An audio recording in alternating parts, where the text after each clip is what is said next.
The view, everything you love stacked right in front of you. Got your icon pass, powder slash it. 50 plus destinations. Speaking of, did you get your Icon Pass yet, Sean? I'm on iconpass.com dropping in right now. Wow, from just $259 adult, everyone knows you get the best price in the spring. Yeah, that's the good stuff. Okay, done. So pass the good stuff, yeah, it's the good stuff.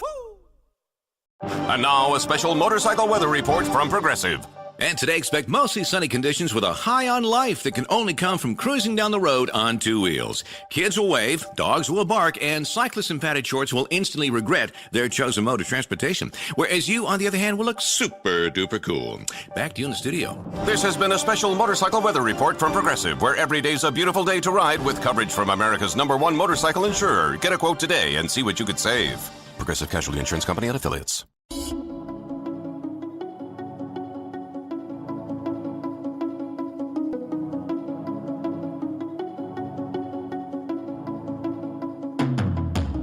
Welcome to the Fortified Life podcast, where we learn how to develop a dependency on Jesus in the marketplace. From the boardroom to the bathroom, God is with you. Here's our host, author, speaker, teacher, encourager, stewardship coach, and my husband, the man they call Mr. Fortified, Jason Davis.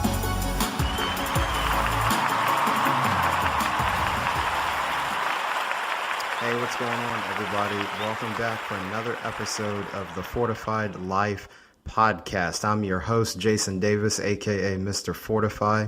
And here on the Fortified Life podcast, we are all about developing a dependency on Jesus in the marketplace. I got to tell you, ladies and gentlemen, I'm really excited about this episode today because this particular guest is somebody that my wife and I have followed her journey for a long time. We'll get into that with her. So this is really special for me, and I know for sure God moves in her life. That's evident by everything that's happened with her very recently over the last year and a half. But before I bring her on, let me introduce her to you. Christy Wright is the #1 bestselling author of Business Boutique, Take Back Your Time, and Living True. She is a certified business coach and speaking coach, and she loves to help people push past their fear to do things scared. Christy is the host of the new podcast, Get Your Hopes Up, where she encourages people to get to know God, get closer to Him, and get their hopes up again. Christy has been featured on the Today Show and Fox News, and in Success, Entrepreneur, and Women's Day magazines. Whether she's running around on stage or running after her kids, Christy makes the most out of life and loves to help others do the same. Christy lives in Nashville, Tennessee with her husband, Matt, and their 3 children, Carter, Conley, and Mary Grace. Ladies and gentlemen, welcome to the Fortified Life podcast, Christy Wright.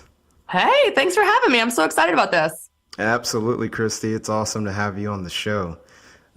Christy, we read all of that in your bio, and God has graced you to do a lot of things. But we know specifically over the last year and a half, God has really had you step out into something new. So just chronicle some of that journey for us, what's happened over the last year or two. Yeah, it's a wild story for sure. You know, it's funny. I'm in a small group of women that are going through Discerning the Voice of God by Priscilla Shirer. Mm-hmm. The study, I did the study years ago. I couldn't remember when, and have read the book. I just love that study. And so I pulled my old book out and I was going through it in May of 2021. And I was writing all about, her first chapter is all about obedience. And it's like, you've just got to obey. And I got notes, Jason. You just got to obey. Just like Abraham, God called him to believe everything. You got to obey. I had no idea. And in just a few months, I would be asked to obey, similar to Abraham, to leave everything. And so after a really incredible 12th year at Ramsey, no intention to leave or go anywhere. I had a great platform there that they helped me build, and business boutique brand and Christy Wright show and coaching and books and all the things. And I was there for life. I planned to be there for life. God had called me there years ago, so I knew I was supposed to be there. And I'd had a really good year in 2021 and felt like I hit a gear. I was such a veteran on the team. Mm-hmm. I had been around the longest and helped a lot of the new speakers coming in. And I just felt really secure in my spot there. And in November, almost out of thin air, basically, God called me to leave. And if you would have told me months before God's going to call you to leave, I would have laughed, because I'm like, no, God wouldn't do that. God's not going to do that. And so it was very shocking. It was very terrifying. I will say it was confusing at first, because you're like, God, why would you do this? Like, why would you do this? But it wasn't confusing in the sense of I wasn't sure if I was supposed to. I've told my girlfriends joking around, I'm like, no, when you look at the affirmations I had, like, I had to leave. God was going to strike me with lightning if I didn't leave. Like, it was so clear. That's what I had to do. And I'm so grateful that God, in his mercy, I was telling my girlfriends the other day in that group, I said, I think sometimes, I don't know this for sure, I don't think it's a formula, but I think often the harder the call, the more he walks to you, the more he shows his closeness, gives his affirmations, because he knows it's a really hard call. So he gave me so many affirmations. And after a few months of walking that out, I left, I came home, I rested. God told me I was supposed to rest for 3 months. I was supposed to do nothing for 3 months. He was very clear that I was not supposed to just go do some stuff and not panic to make money or be scared about bills and all the things.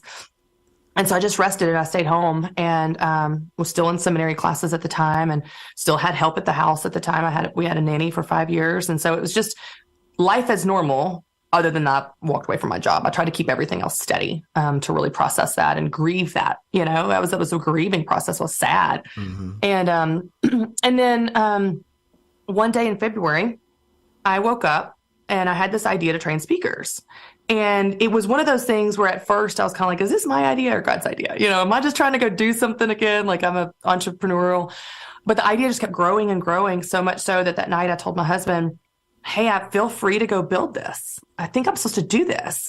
And it just starts clicking, Jason. Like, I start to see, like, oh, this has always been in me. Oh, I've been helping people in green rooms for years. Oh, I've been writing talks for other personalities behind the scenes that no one knew about, because I love to craft messages. And I love to help people get the story in their head and their heart out in a compelling way through story and through a basic story arc, and calling your audience to action and how to deliver it. And I'm good at that. Like, I can say that I'm gifted at that. And I've learned from the best of the best. I have had a front row seat with peers and mentors that are some of the most brilliant minds and speakers in the country. And so I have learned from the best for 12 years.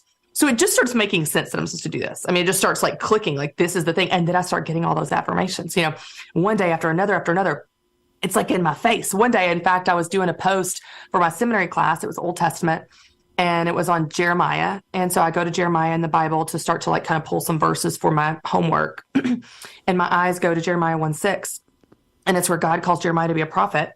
And Jeremiah responds, alas, sovereign Lord, I do not know how to speak.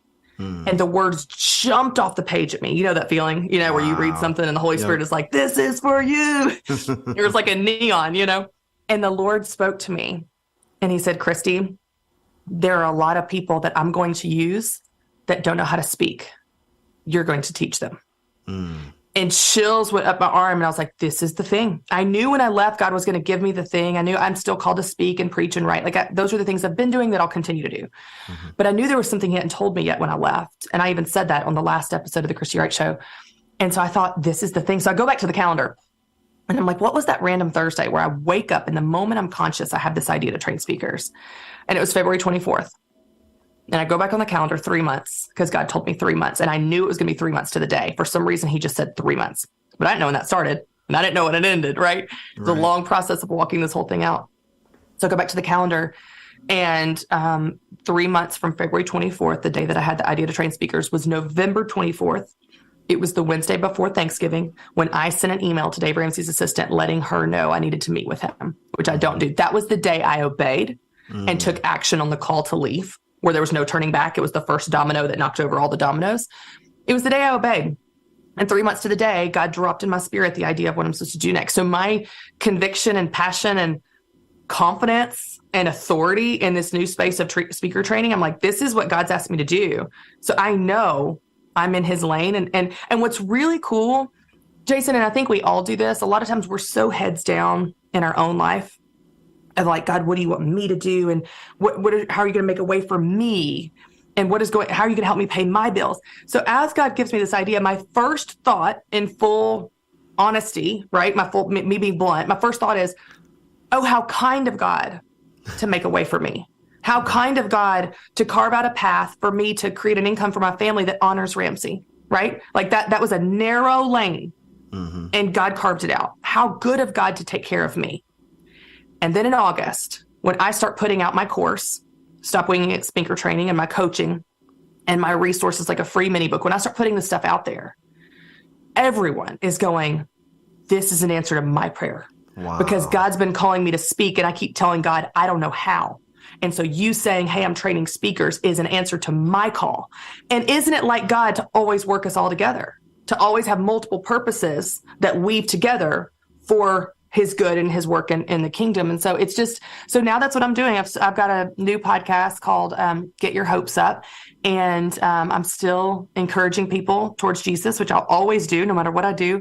But in this season of transition, like professionally, I'm not doing as much business coaching like I did in the past. I'm really helping people get their messages out, whether that's a podcaster or YouTuber or speaker or pastor or politician or someone that just has a call to use their voice to tell their story. I want to help people get the message in their head and their heart out. And so it's been really fun to do that. And I think we're just getting started, which is really cool.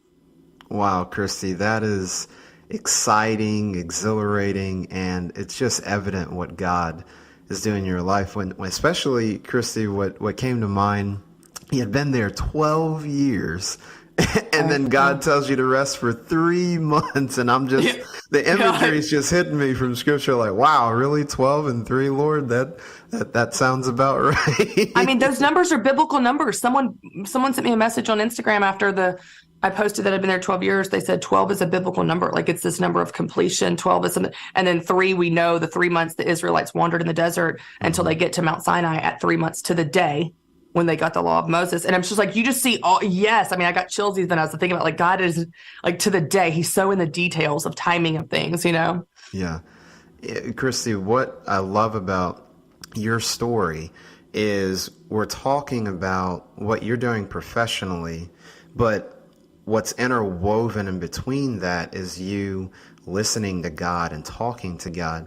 So, Christy, can you talk about the importance from a faith standpoint? Like, you couldn't have decided what direction to go in without going to God. And sometimes in the marketplace, Christy, there's this tendency to compartmentalize things, maybe because of the industry that we're in, or maybe because, we're a little bit, afraid to kind of let people know what your beliefs are. So can you just talk about that for, a faith-based business owner or someone in the corporate space that is a believer, just the importance of seeking God, not just for our family and spouses, but also concerning our role in the marketplace?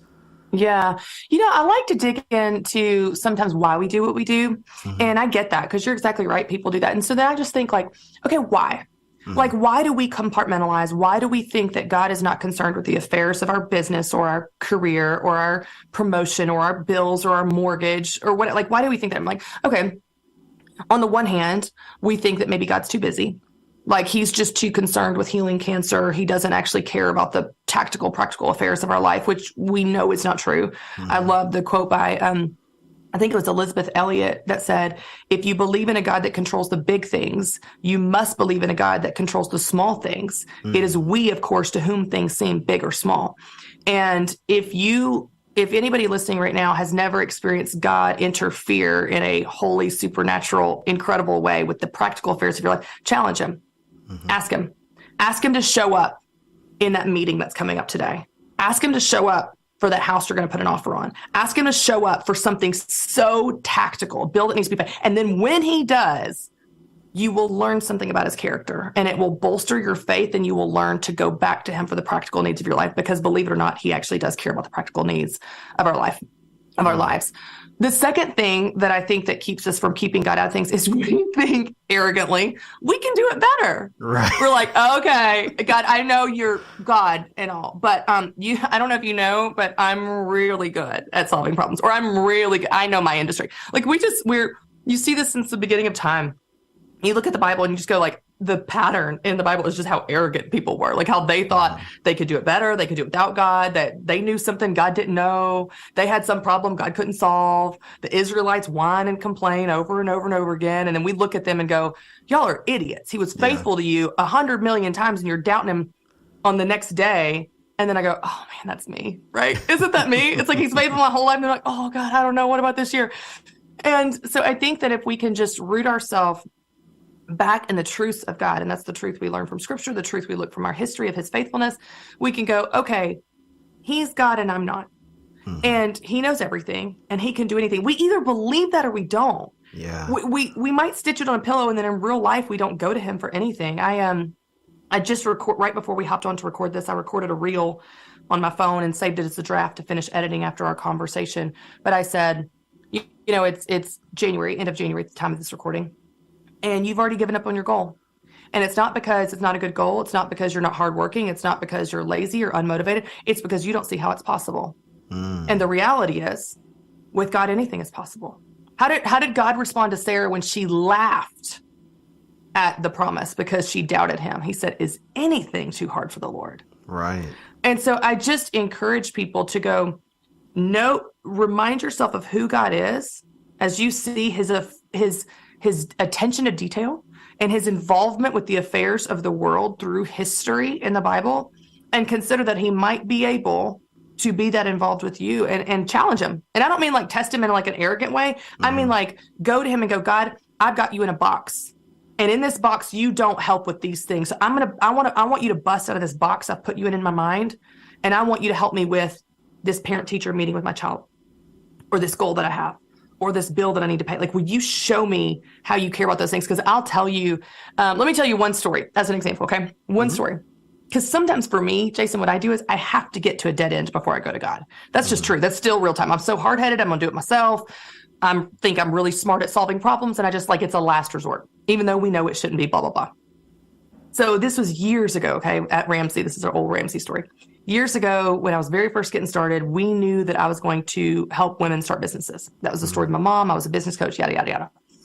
And so I started doing research on women in business. And we're trying to figure out what to name this brand around business. Women own businesses, but they're like, we've got to figure out to come up with a name and a tagline, logo, and all that kind of stuff. And so Dave had kept calling it, because I did research and I was starting to understand the psychology of these women. And Dave kept calling it boutique business. It's like a little boutique business. It's like a, small business boutique business. But I was like, we can't call it that, because people are going to think it's for businesses that are boutiques only, that sell clothes and candles and gifts, right? Like I was like, this is much more than just a boutique. Who's going to tell him that it can't be that? But I didn't have a better idea. So I was like, I'm not going to tell him it's not that until I have a better idea. And I didn't have a better idea. So we did research, and we asked a question in the survey that 13,000 women took, and it said, what phrase do you identify with most? Small business, side business, home-based business, hobby business, micro business, mompreneur. Micro business and mompreneur didn't rate at all. The other four, small, side, home, and hobby, were all exactly equal. But here's what's interesting. They were not interchangeable. So the woman that ran a small business, she was like, this is not like a hobby. This is not a side business. She was offended by the other titles. A woman that ran a hobby business was like, I mean, this is not a small business. This is just this little thing. Like, it's just it. But I'm like, I know this is for all of you. Right. So how do I talk about this thing in a way that is for all of you, when all of you are having this identity crisis? You all think you're different and you don't identify with these other terms. And Dave just kept calling it boutique business. And so I'm at the dead end. And so I get to that dead end, and I do what I do when I get to dead ends, and I pray. And I'm sitting on my bed. I'm like, Lord, we need a name for this thing. Dave Ramsey thinks it's going to be boutique business. It cannot be that. I think they've already bought the URL. I know it cannot be that, because we're going to isolate everyone that's not a boutique. I need a name. And God said, flip it. It's the business boutique. You're not describing them. You're describing you. You are the place that people come for all things business. God gave me the name. So if you don't think God cares about the details of your business or your finances or your ideas or your project or your new hire, he does. Would you just ask him? Because his ideas are so much better than our ideas. And as scripture says, his ways are above our ways. His thoughts are above our thoughts. So if you want to tap into supernatural power and ideas that are better than anything your teeny brain can come up with, pray about those things and watch how God shows up, because he will. He absolutely will.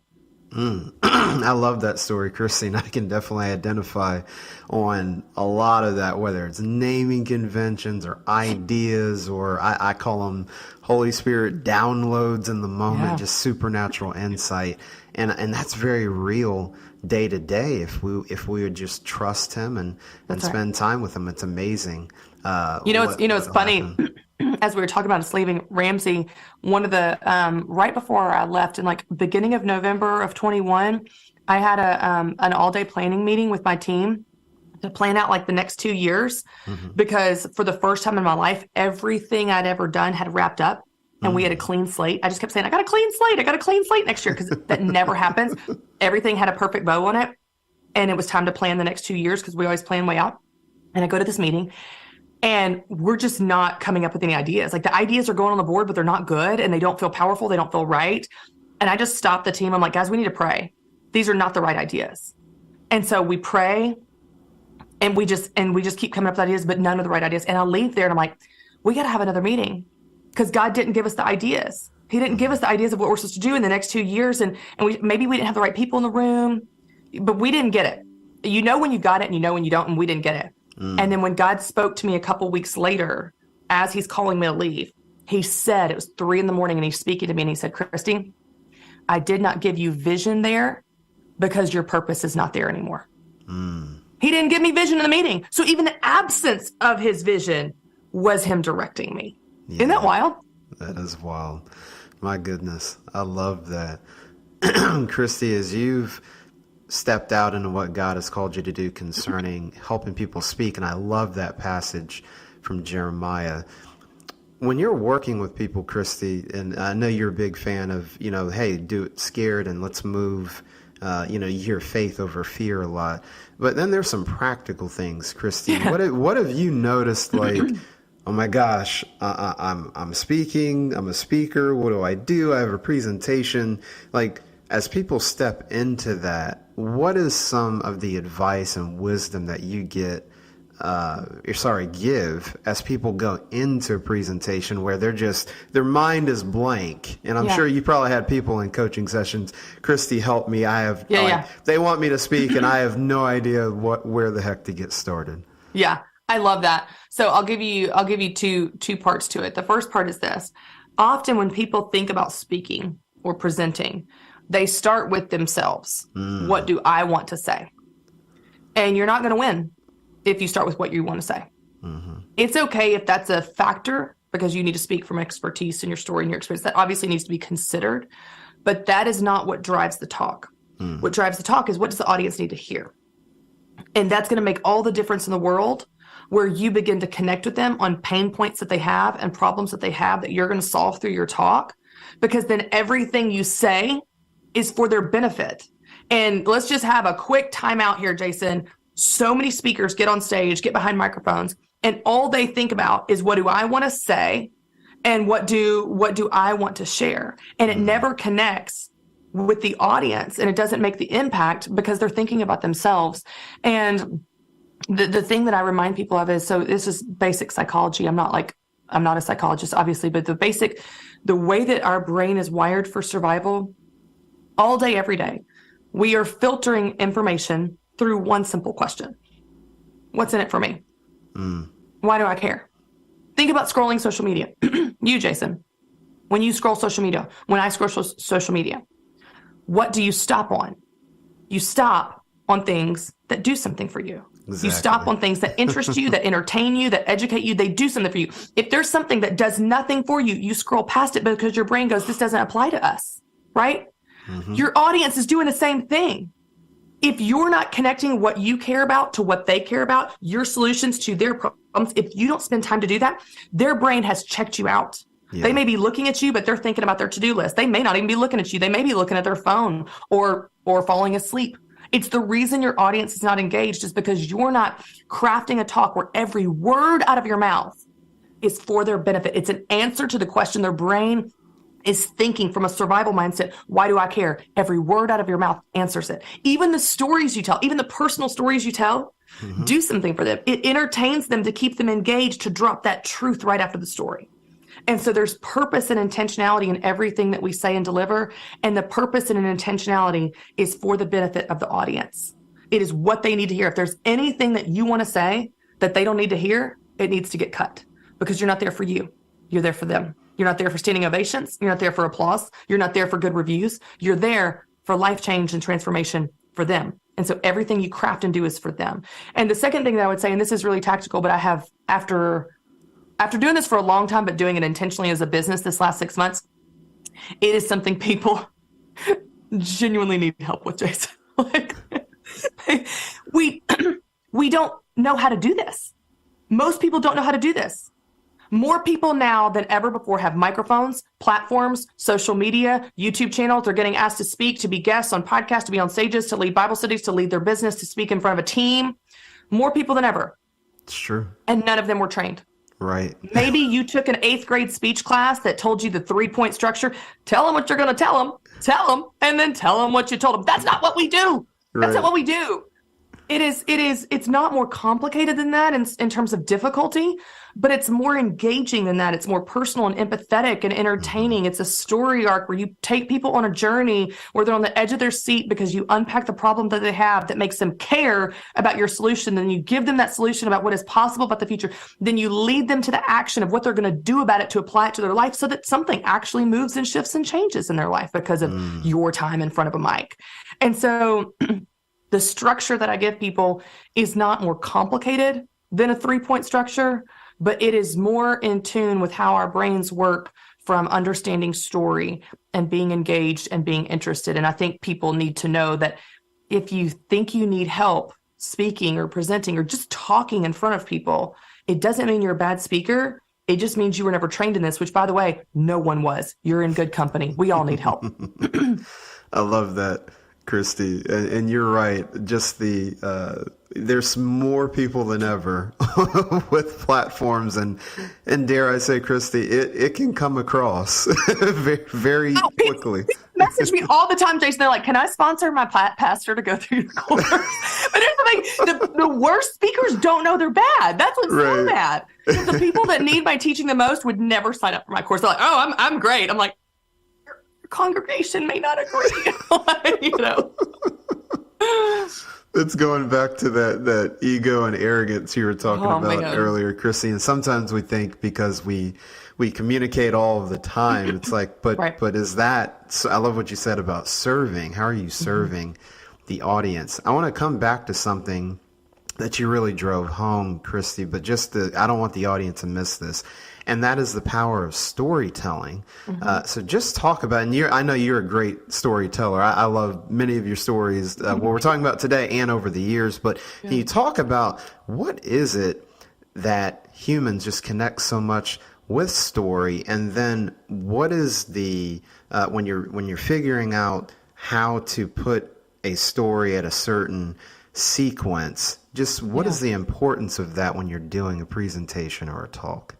Well, there's fascinating research on story and how our brains work. So, for example, I'll tell you behind me. Let me see if I can find it. One of my favorite speaking books is called Talk Like Ted by Carmine Gallo. It's not just for speakers, by the way. It's for salespeople, business people, anybody. And he teaches you and unpacks what are some of the most effective techniques of the highest rated TED Talks in history. But he put some interesting research in there in story. So researchers wanted to understand why is story so effective as a means of communication, because this is across generations, through all of history, across language barriers, different cultures. Story is how we communicate. And it has been since like the caveman. This is from the beginning of time. And even you look at the Bible, it's, what is it? Jesus spoke in parables. It's always been stories, right? And so if you understand that story is obviously something that works, these researchers wanted to understand why. And so they hooked up participants. It was a research study with a speaker and an audience. And they hooked up both groups, all people, to MRI machines. And what they found was that as a speaker was telling a story, not only was the audience's brain more engaged, they enjoyed the presentation more, they remembered and retained the information more. And then what's fascinating is as the speaker told a story, the exact same areas of the speaker's brain that lit up at certain parts of the story lit up the participant's brain. So like what I tell people all the time is like, do you understand you can hack into people's brains? Now we want to use this for good, not for evil. This is a deep responsibility we carry, but it is the most effective way to communicate with your audience. And so one of the things I hear often with speakers, so a common problem with speakers is they just have so much to say. So they cram 47 ideas into a 47-minute talk, and then the audience remembers nothing because they can't remember 47 ideas. They can't even really remember 7. Right. So I help people narrow down their content to one main idea that we're going to support through our talk structure. But one of the other things that is a temptation of speakers, and again, it really kind of comes from a place of arrogance of like, I have so much to say, but they think if I'm short on time, cut the fluff. And to them, the fluff is the stories. If I'm short on time, and we're always short on time because we just have so much to say, then just cut the stories. And so what happens is they get in front of the mic, they do a machine gun drill at you, information. And then in my 17th point and my 97th point, and just take notes, write faster. I'm short on time, but I'm going to go a little bit over. And here's the other thing I have to say. And you just feel like like that was not a fun experience for the audience. They were not engaged. They are not going to remember anything you said. And they did not have fun in the process. Whereas you could take one point, and you could spend 45 minutes unpacking this point, and you tell a story that sets up this point, and you highlight a problem that this point is going to solve. And then you unpack the possibilities of the solution of this problem. And then you give some simple action steps on how to apply this solution. And they walk out and they know exactly what you said. For example, I did a little just trial to test my theory on this, which I know it's true, but I just thought I'm just going to practice this. So when I led my course in the fall, Stop Winging It, which by the way, that title is for all the people. They're like, just wing it. I don't need to know. I don't need training. Let's stop winging it. How to face your fear, craft your message, and present like a pro. This is the title of my course. So I'm in the course. I'm leading it live last fall.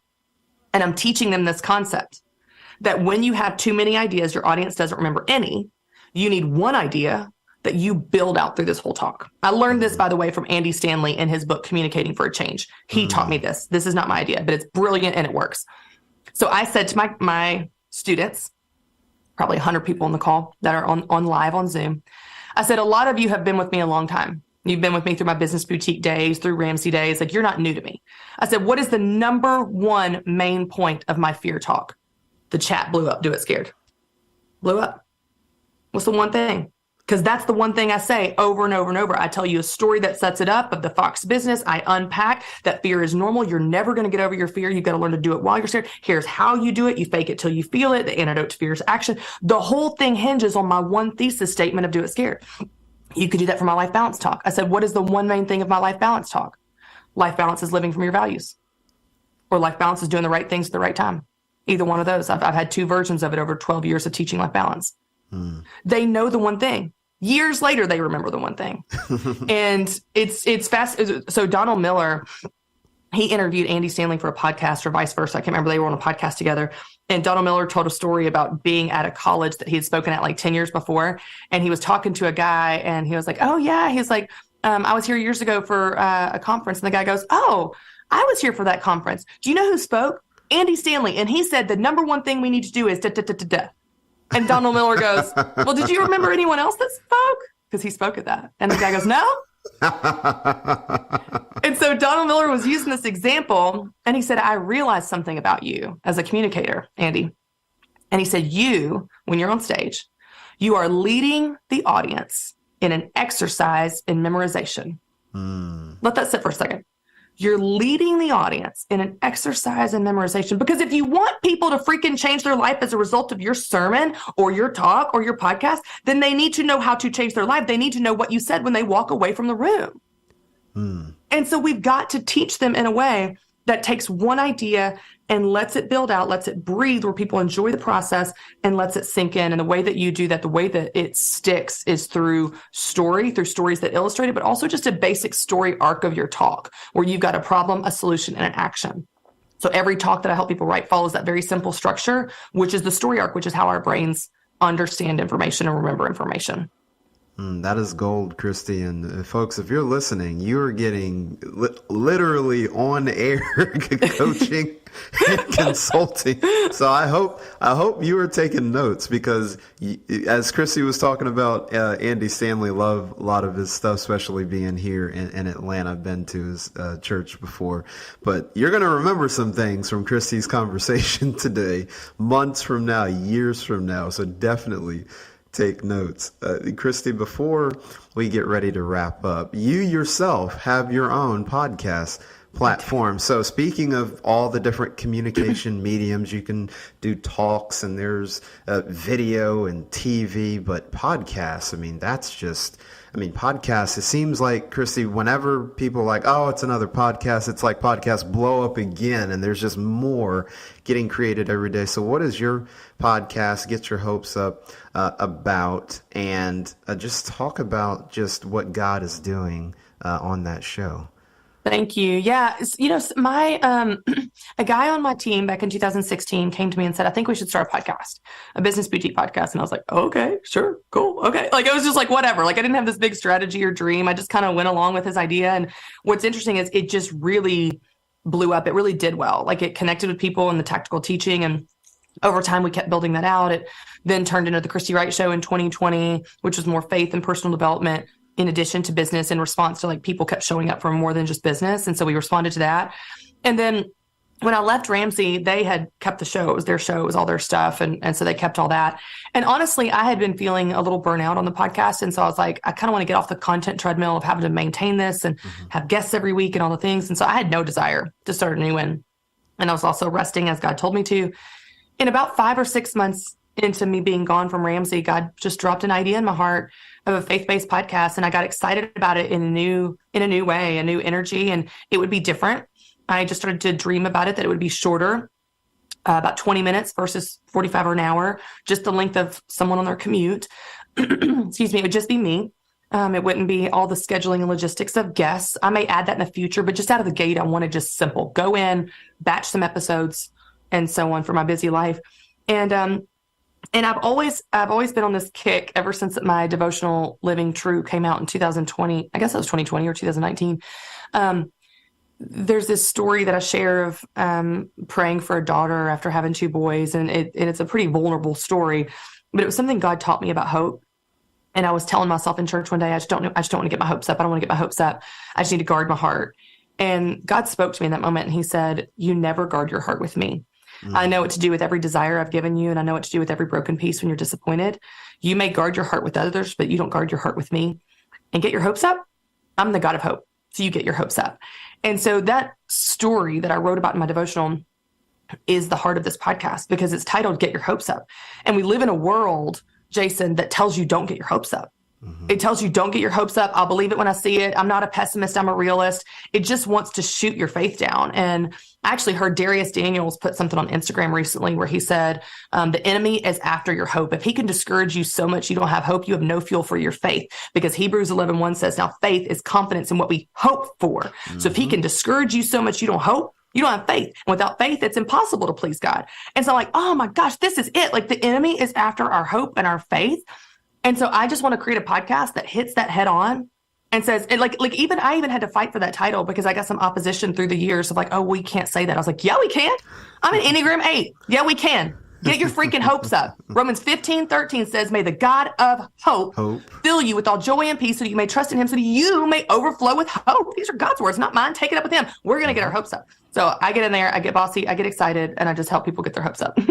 I love that. And even, Christy, the other scripture, in the absence of hope deferred actually makes the heart sick. Yes. So, yes, we should get our hopes up. That's right. In Christ. I love that, Christy. Christy, you have added so much value today. I'm telling you, listeners, you're going to want to go back and listen to this and share it.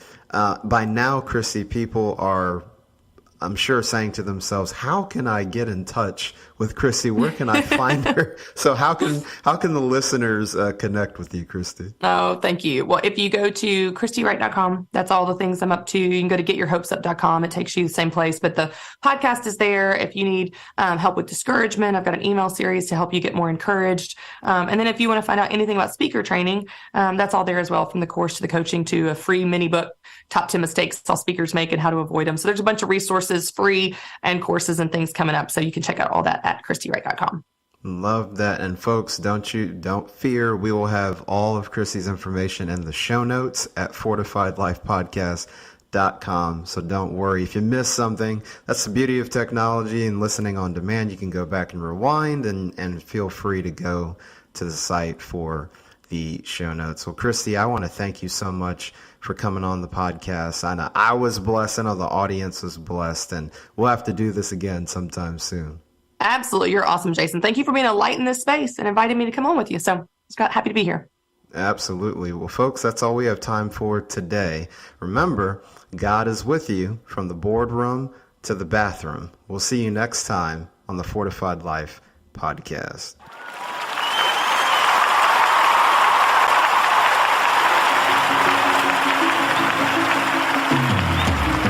Thank you for listening to the Fortified Life podcast. You can catch us live on Wednesdays at 8:30 p.m. Eastern Time and on demand. Check out fortifiedlifepodcast.com for more details. To learn how to live out your faith in the marketplace, grab a copy of Jason Davis's book, Fortified, Being Rooted in God's Plan for Work and Business. Available on Amazon. Wendy's 2 for $6 lets you mix and match some of our best items, like Dave Single with a 10-piece crispy nugs, medium strawberry lemonade with a spicy chicken sandwich, spicy chicken with a Dave Single with a strawberry lemonade, strawberry lemonade, if you're into that. Chicken Sam, crispy nugs, strawberry lemonade, Dave's, nugs, Sam. Whew. Pick what you want at a price you want. Choose wisely. Choose Wendy's 2 for $6. For a limited time, price and participation may vary at U.S. Wendy's. On the card only. Single item at regular price. Progressive presents Adjusting to the Suburbs. I never thought about space in my cramped apartment, but in this house, all I see is empty space. The sofa and ottoman look like tiny islands in a sea of hardwood floors. I could get 2 ottomans in the living room, but then I'd need another sofa. I could tell people I'm into minimalism. Anyway, when you save with Progressive by bundling your home and auto, that's the easy part of adjusting to the suburbs. Progressive Casualty Insurance Company, coverage provided in service by affiliates and third-party insurers.